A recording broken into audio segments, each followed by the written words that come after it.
Apa maksudnya Bapak NATO, tuh, Pak?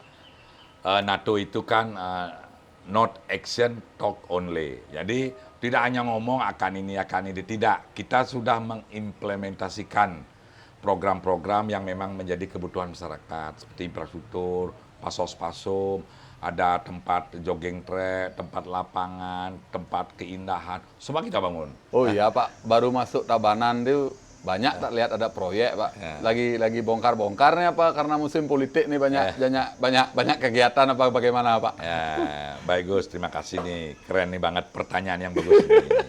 Jadi bongkar-bongkar, nah, bukannya lagu Iwan Fals. Tahu-tahu baru saya mau ngolek. Tahu-tahu udah bongkar.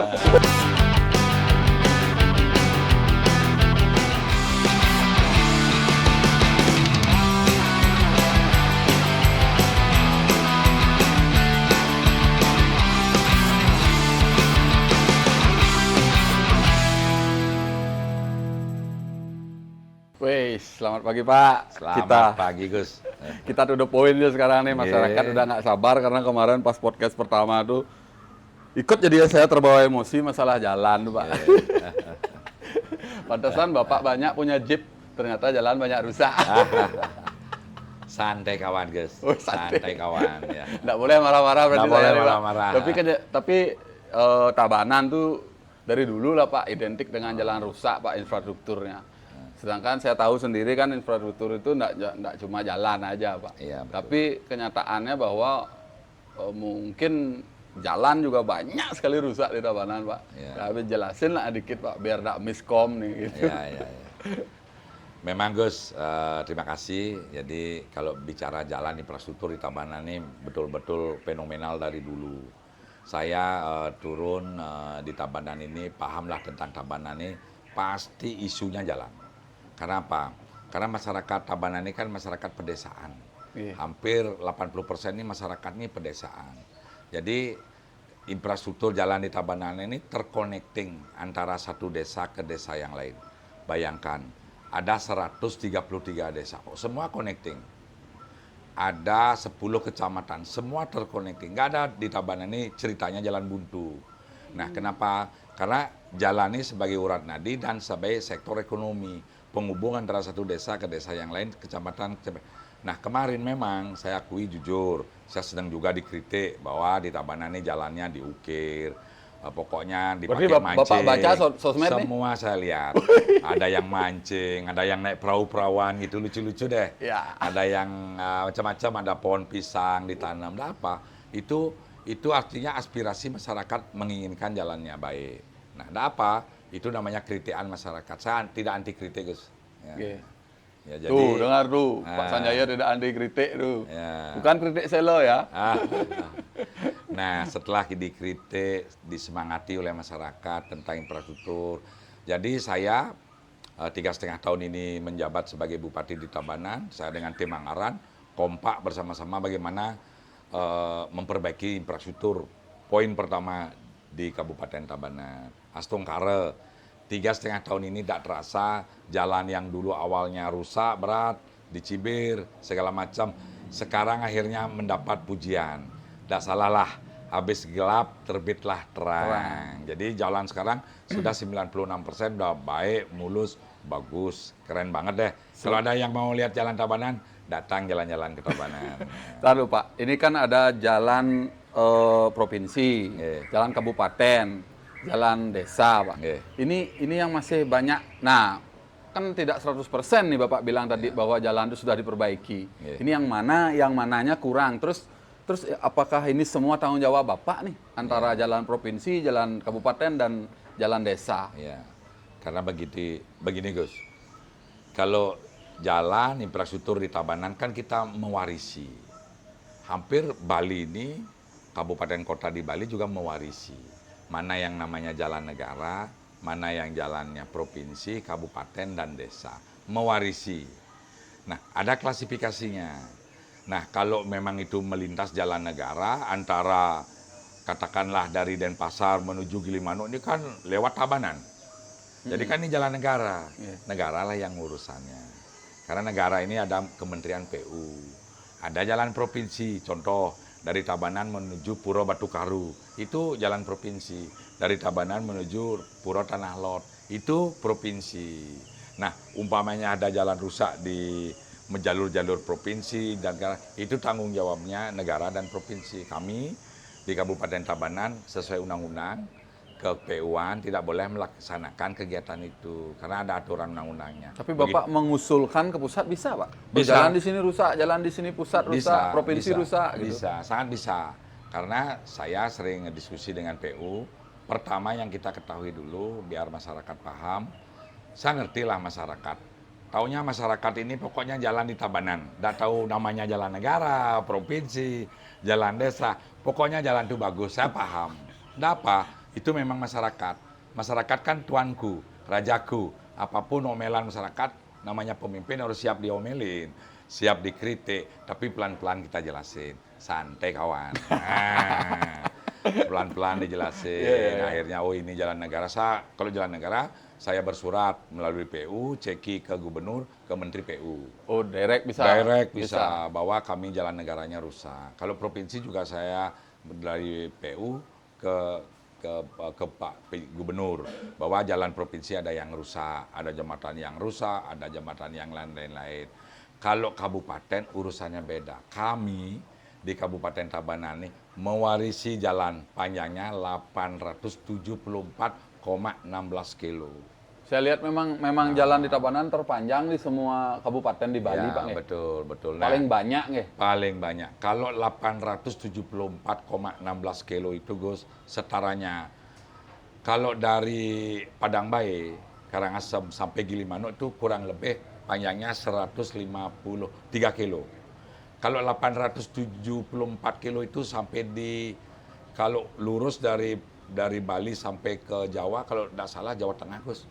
Jadi itu panjang jalan di Tabanan, bayangkan. Banyak kali jalan di Tabanan, Banyak Pak. sekali. Karena apa? Kan plus minus, Gus. Warisan. Plus minusnya ini. Ketika rusak, ya tanggung jawab pemerintah. Ketika bagus, itu juga menunjang sektor ekonomi. Jadi masyarakat jalannya mulus, salah satu meng-up sektor ekonomi.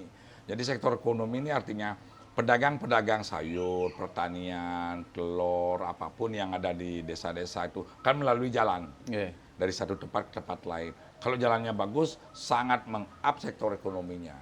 Jadi masyarakat menjadi happy, bahagia tatkala jalannya bagus.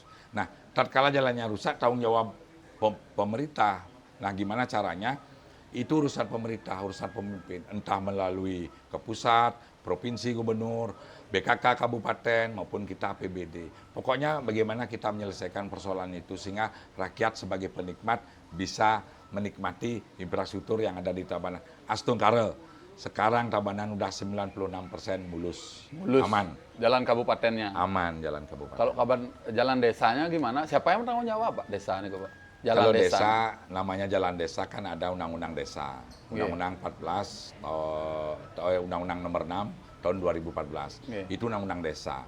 Jadi kepala desa dipilih oleh masyarakat, oleh rakyat, juga memiliki otoritas. Jadi jalan desa itu sebenarnya tanggung jawab desa. Tapi kami tidak bisa membebankan desa untuk memperbaiki jalan-jalan yang ada di desa. Kasihan, berapa sih dana desa untuk membangun infrastruktur? Nah, gimana solusinya? Kami di pemerintah daerah memiliki solusi, salah satu melalui PU, ada namanya program SIDE AUM. SIDE AUM. SIDE AUM itu artinya simultan infrastruktur daerah. Si itu simultan infrastruktur daerah. Simultan itu artinya berkelanjutan. AUM itu artinya aman, unggul, madani. Itu istilah program. Kalau dulu partisipatif. Nah, partisipatif itu begini, SIDE AUM itu. Ketika ada jalan desa rusak yang tidak bisa diperbaiki oleh desa, ada sebuah usulan gotong royong, Gus. Jadi kita menyiapin materialnya, pasir, kita menyiapin semennya, kita menyiapin koralnya dan lain-lainnya. Masyarakat ini sudah berjalan, Pak? Sangat berjalan. Berapa desa sudah, Pak? Ini ada 133 desa, hampir 60 desa udah, Gus. Hampir 80 desa itu sudah terjangkau SIDE AUM ini. Karena dari dulu dan diminati. Dan ini merupakan solusi untuk bagaimana kita kerjasama dengan desa, sehingga desa merasa juga aman, tidak terbebani oleh infrastruktur. Ya. Jadi secara mandiri desa itu untuk membuat jalannya sendiri sudah tidak bisa, Pak. Sebenarnya Kan bisa. ada dana desa, Pak. Sebenarnya bisa ada dana desa, tapi kan kadang-kadang kan batas wilayah desa itu berbeda-beda. Oh, Ada batas iya, wilayah iya. desanya panjang, ada yang pendek. Tatkala dia panjang jalannya kebetulan rusak, dipakailah si Daum ini. Oh, Ya aman. Kalau infrastruktur di Tabanan aman, jalan desa, kabupaten, provinsi, jalan negara aman. Ya, aman. aman. Oh, tuh dengar tuh. Jadi jangan ngebully sembarangan. Ya. Ada Kayak apa? Bapak lagi nggak enak nih. Ya. Nggak enak. Tadi tadi minum jamu tadi. Ya. Jamu Loloh. sembung loloh. Loloh, ya. Ternyata Bapak senang loloh ternyata. Ya. Saya nih begini Gus, kalau di Tabanan kan banyak punya bahan baku loloh. Salah satu tumbuh-tumbuhan. Saya terbiasa minum loloh daun pido.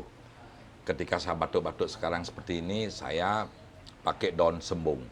Nah, bukan berarti mengabaikan dokter, tapi bagaimana kearifan lokal ini tetap kita jaga. Tadi saya minum loloh daun sembung. Salah satu untuk seret tenggorokan saya ini. Oh, karena nak Bapak dari Balean. Iya. Kembali lagi Pak ke infrastruktur, Pak. Emang infrastruktur itu kan nggak jalan aja, Pak. Jadi apa yang selama ini yang sudah Bapak bangun nih di luar jalan, Pak? Biar masyarakat juga pada tahu, Pak. Karena saya juga ikut emosi ngebaca. Ya. Wah, tadi kini Bupati Regol nah jalan Ya. sing bisa urusan yang lain gimana? Sedangkan ada jembatan, ada irigasi dan lain sebagainya. Ya. Gimana itu, Pak? Bisa dijelasin dikit? Ya, begini Gus. Kalau cerita infrastruktur di Tabanan itu dalam arti luas. Kalau masyarakat kan infrastruktur itu kan taunya jalan aspal, jalan di hotmik, jalan di beton, papingisasi. Ya. Itu infrastruktur jalan. Oke. Tapi infrastruktur dalam arti luas itu ternyata infrastruktur selain jalan ada pasos dan pasum.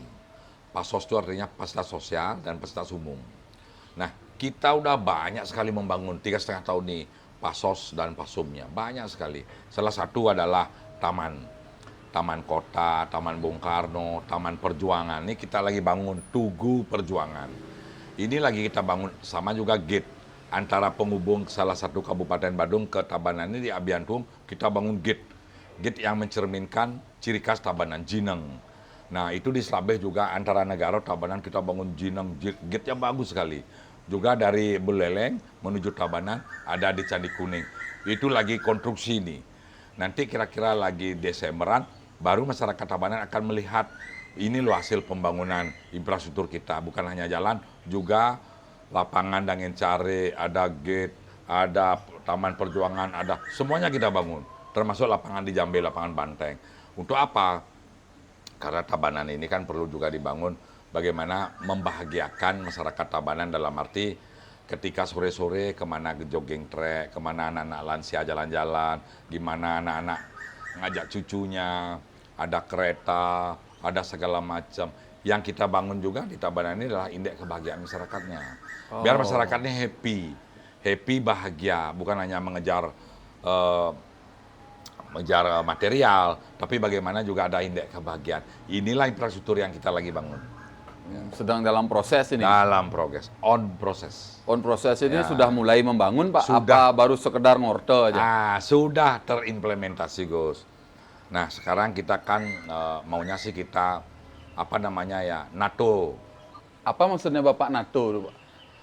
NATO itu kan not action, talk only. Jadi tidak hanya ngomong akan ini, tidak. Kita sudah mengimplementasikan program-program yang memang menjadi kebutuhan masyarakat seperti infrastruktur, pasos-pasum, ada tempat jogging track, tempat lapangan, tempat keindahan, semua kita bangun. Jadi itu yang disebut NATO, Gus. Oh, Santai kawan. santai kawan. Santai kawan. Maro tenang deh, deh. Ya.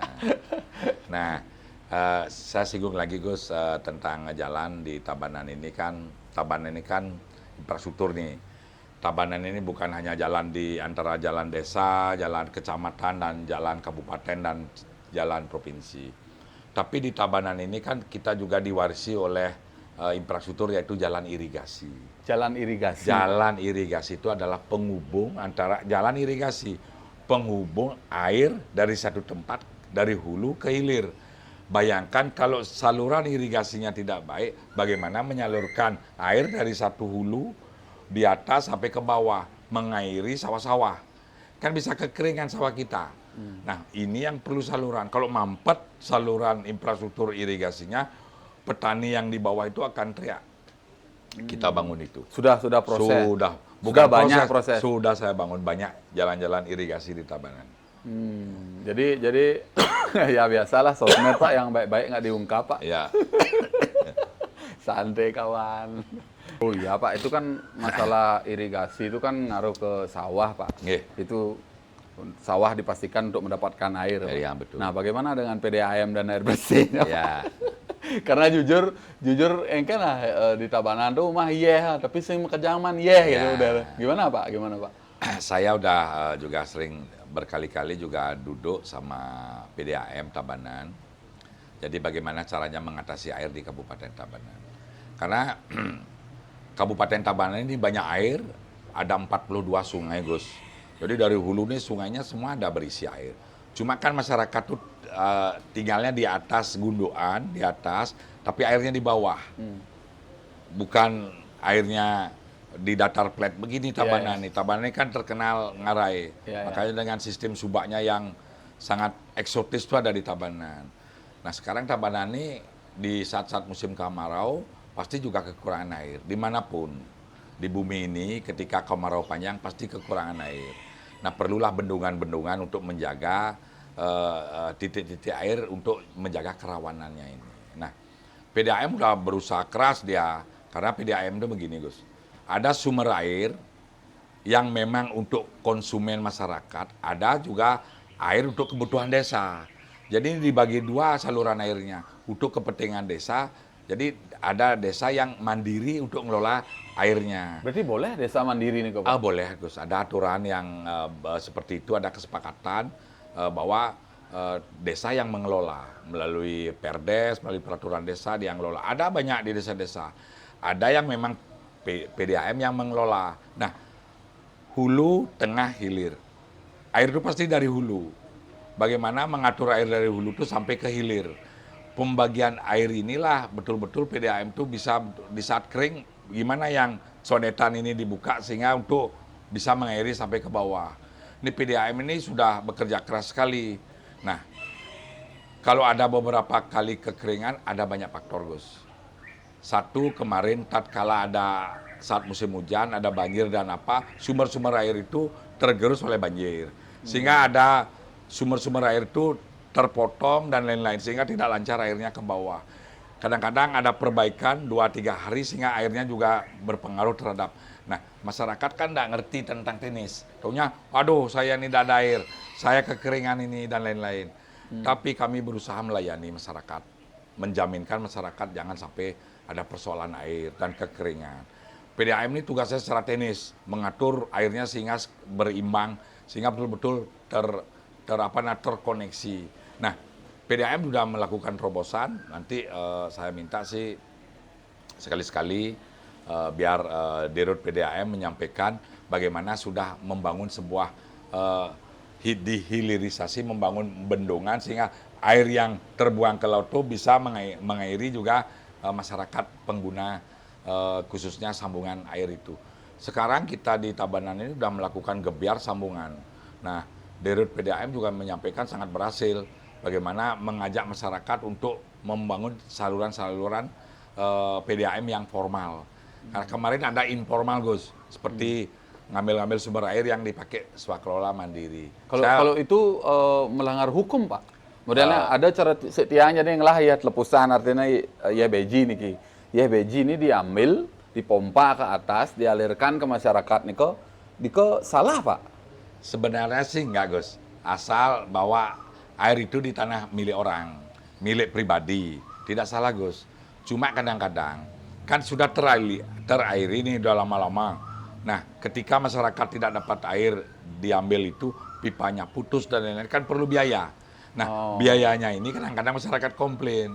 Nah, namanya aja swakelola, kan mestinya masyarakat yang memperbaiki, tapi dilempar ke pemerintah.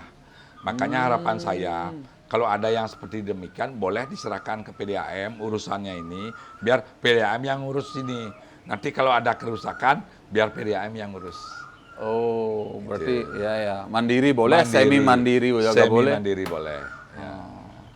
Benar Pak, di Tabanan tuh bakalan ada mall Pak. Ya. Mall bioskop apa mall apa nih? Mall ya, artinya saingan nih sama Icon apa gimana?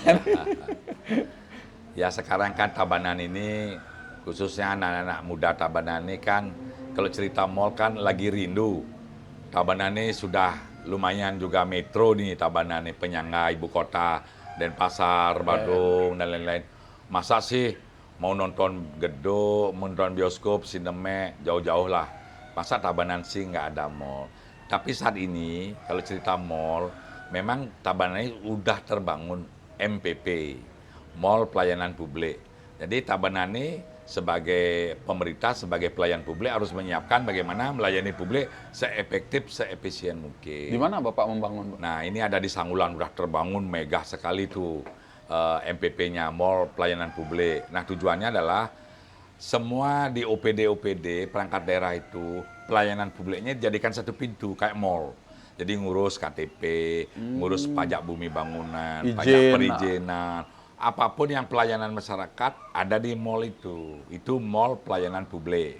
Oh. Nah ini udah terbangun. Sekarang sudah Tapi belum operasi Pak. operasi ini bulan ini sudah mau operasi nih MPP ini karena gedungnya udah bangun. Nah sekarang membelirnya mejanya, interiornya segala macam. Sekarang udah kita lakukan ini di bulan ini. Nah kalau menyinggung MPP yang lain lagi, mall-mall yang Mall, sesungguhnya artinya juga ada mall-mall nanti. tempat belanja lah nih saya Ya, pikir. kalau mall-mall harapan anak muda, biar ada gedung bioskop, ada mall yang betul untuk perkumpulan anak kulineran, fashion, pakaian, sudah ada kita rancang. Ada namanya nanti Pasar Induk Gadarata, itu mallnya Tabanan nanti. Pasar Induk Gadarata. Gadarata. Ya, itu memang zaman dulu kan Tabanan ini terkenal pasar induknya namanya Pasar Gadarata. Gadarata itu artinya gabungan dagang rakyat Tabanan. Gadarata. Keren. Hai, ini nama ini di era Bung Karno ini, Gadarata ini. Gabungan dagang rakyat Tabanan. Bagaimana anak-anak dulu, pedagang-pedagang Tabanan tergabung dalam komunitas membangun sebuah tempat yaitu perdagangan, itu namanya Gadarata, gabungan dagang rakyat Tabanan. Jadi tempat interaktif berdagang. Jadi kayak buat pasar tapi profesional. Pak. Ya, profesional era itu. Nah, sekarang kan sudah lewat ini. Lewat eranya, udah di era tahun 70-an, 80-an itu terbangun. Nah, kebutuhan masyarakat sekarang dengan luas hampir 2 hektaran itu lahan Pasar Induk ini. Kenapa tidak direkonstruksi, di-up, dipercantik, kebutuhan pedagang tetap mendapatkan hasil mungkin lebih baik dari sekarang. Diisi juga tempat-tempat yang tidak berfungsi, diisi gedung, bioskop, makanan, kuliner, dan lain-lain. Nah, kemarin ada teriakan, ada anak-anak senggol katanya tidak mau dipindah, dan memang ada beberapa yang belum paham, Gus. Ya, Karena saya lihat di komen hilang roh pasar tuh menjadi hilang karena terlalu bersih dan lain sebagainya. Bagaimana menurut Bapak? Begini, karena kadang-kadang kan ada beberapa masyarakat yang belum paham tentang konsep. Nah, kalau saya dengan tim membuat sebuah konsep kan utuh. Jadi, tahulah dari perencanaan, pelaksanaan, sampai akhirnya pengawasan. Tahu apa yang akan terjadi. Kedua yang kita lihat kan masyarakat. Masyarakat yang paling menikmati adalah masyarakat bawah. Pedagang itu sendiri.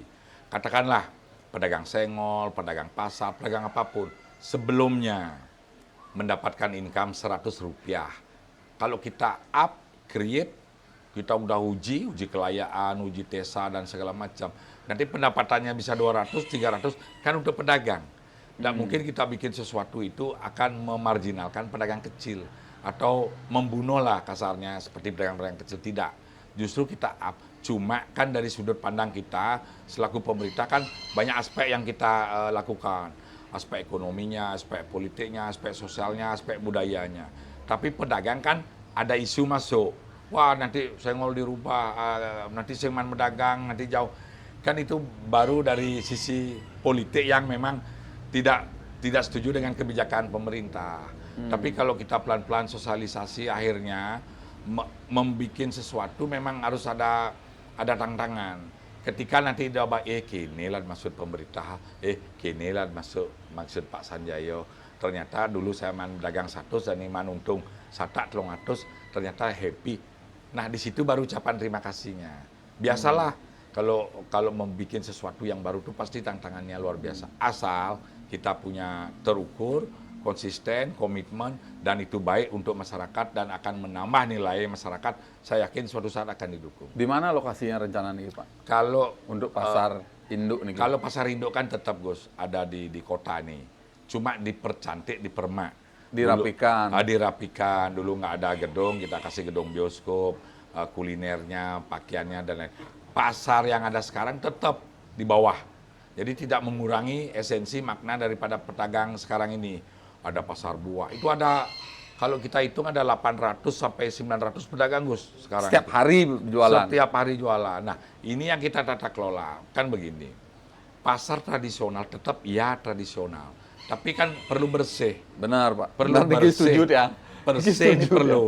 Bukan kita meniru Mentang-mentang mall yang- pasar jangan Ya, resem gitu lah. bukan resem. Tadi pengunjung itu sehat, higienis, bersih, tapi tetap tradisional. Ini saya udah studi banding ke beberapa tempat. Maaf ya, saya udah beberapa keliling, seperti ada pasar di beberapa yang bagus di Jawa, di beberapa saya lihat pasarnya tradisional tapi bagus bersih. Bahkan di Thailand juga saya pernah lihat ada pasar tradisional bagus bersih dan murah. Jadi diminati pasar itu yang kita mau bikin Gus. Sabarlah.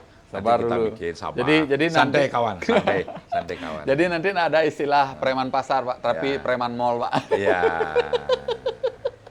Pokoknya santai kawan. Santai. Nah ini tadi kan pasar induk. Di pusat induk itu kan di kabupaten. Nah kita juga revitalisasi pasar di semua kecamatan. Pasar Batu Riti yang ramai itu sudah direvitalisasi. Sudah nih kok Pak? Sudah. Di Oke. Pumpuan sudah revitalisasi. Di Penebel, di Penataan sudah revitalisasi. Semua pasar sekarang udah aman, nyaman, bersih. Itu pasar kecamatan. Toiletnya bersih, pedagangnya merasa nyaman. Dan saya resmikan kemarin. Pasar-pasar kecamatan direvitalisasi. Udah. Sekarang yang menjadi ikoniknya kan pasar kabupaten, induknya. Justru induk yang belum nih. Induk yang belum. Sabarlah. Sabar dulu. Sabar santai kawan. Ya. Oh iya Pak, baru masuk Tabanan itu banyak tak lihat ada proyek Pak. Ya. Lagi bongkar-bongkar nih apa karena musim politik nih banyak kegiatan apa bagaimana Pak? Ya, baik Gus, terima kasih nih. Keren nih banget pertanyaan yang bagus ini. Jadi bongkar-bongkar, nah, bukannya lagu Iwan Fals, Gus. Tahu-tahu baru saya mau ngolek. Tahu-tahu udah bongkar. Begini Gus. Jadi Bongkar tuh Bong Karno Pak. Bongkarno. Ya. Ini kan ada taman di sini diberesin juga di Patung nih Pak. Ya, betul. Ah. Gini. Apa mau dibuat Pak? Jadi bukan ada nuansa politik, baru tahun politik kita bangun-bangun tidak. Kalau membangun itu dari dulu. Sebelum politik itu seperti pemilu kada ini ada, kita udah bikin perencanaan. Jadi patung-patung maupun taman-taman yang kita bangun sekarang ini infrastruktur itu udah dari Januari perencanaannya. Sekarang implementasi. Jadi dari Januari tahun 2024 ini, kan udah lama. Ya. Udah 11 bulan yang lalu, 10 bulan yang lalu kita udah perencanaan dan ketok palu di APBD. Udah sah. Jadi udah diparipurnakan oleh wakil rakyat. Jadi tinggal implementasi. Nah Gus tadi tengok, ada bulldozer, ada bongkar-bongkaran di situ. Wah ini baru tahun politik, baru mempercantik wajah kota, tidak.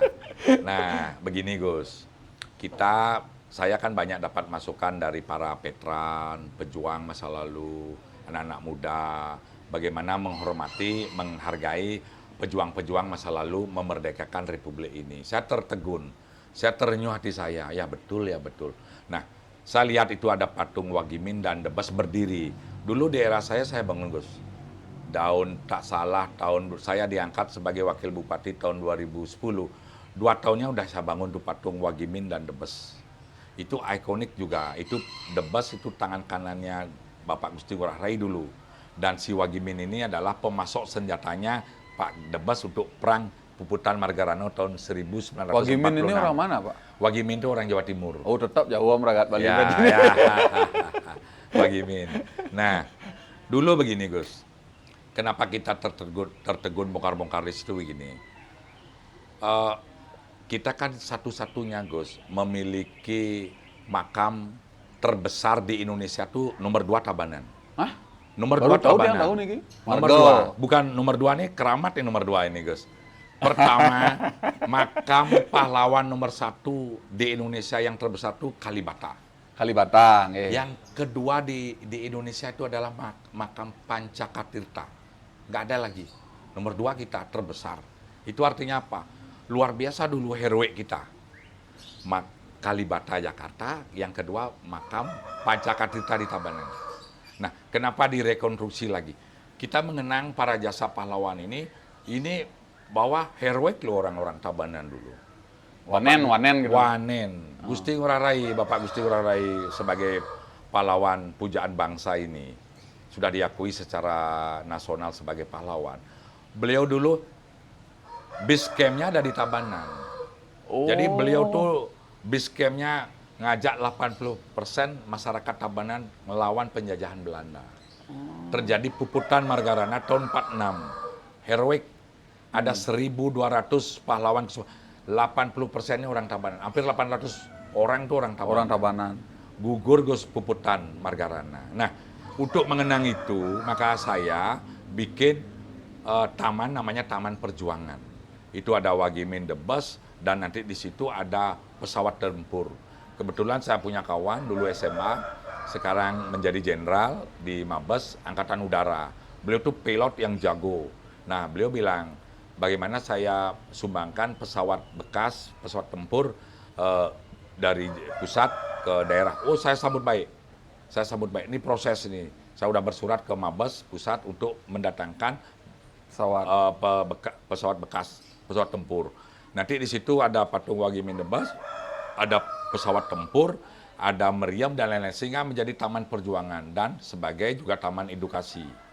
Taman edukasi ini ada taman anak muda nongkrong, melihat, oh itu the Bus, itu Wagimin, itu loh pesawat tempur, ini loh dulu bagaimana kita tempur melawan penjajahan.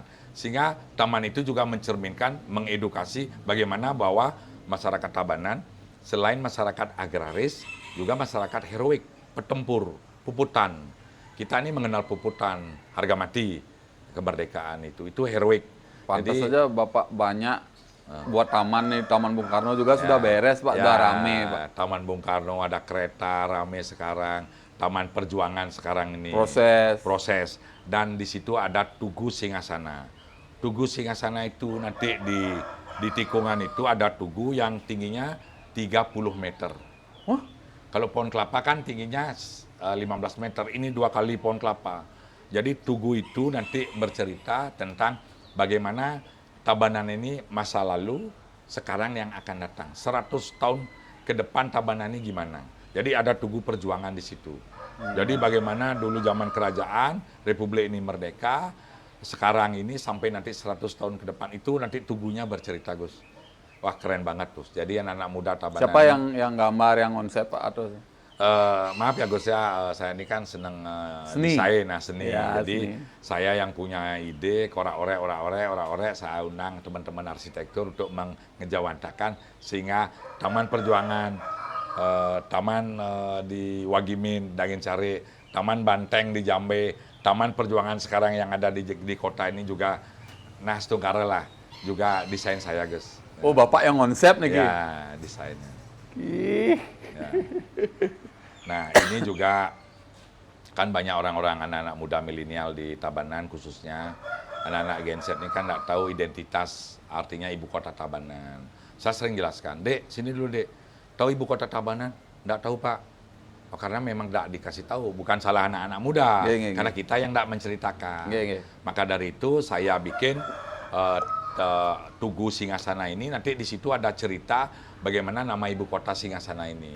Bahwa Tabanan ini nama ibu kotanya adalah Kota Singgasana. Kota Singasana gitu. Kota Singasana itu sudah berumur 532. Jadi bukan baru-baru ini Bukan sing baru. yulian Bapak gitu ndah. Bukan. Ini sebenarnya Tabanan ini punya kota, namanya ibu kotanya Singasana.